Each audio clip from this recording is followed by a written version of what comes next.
is Diego Tejera, CTO of Rootstack. In this video, I'm going to demonstrate the way we handle part of the automation of our development process.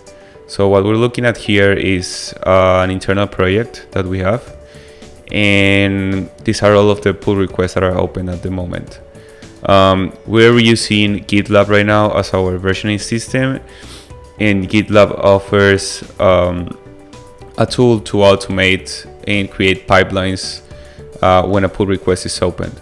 So if you look at this pull request, we're gonna see here this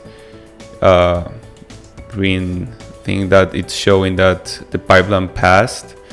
And what we're doing here is running our code, which is built on Symfony, over a tool called Symfony Insights, which makes some code quality assessments and also analyze if there's any library that is outdated or if we're using deprecated code.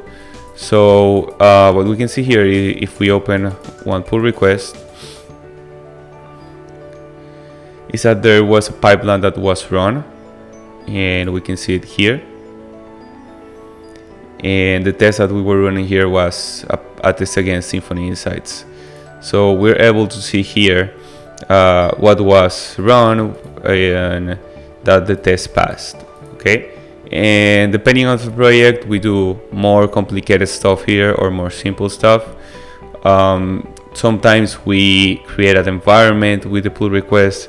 Sometimes when it gets merged, we deploy the code, and we also use, if we need something more robust, Jenkins to do more tasks and automation of processes.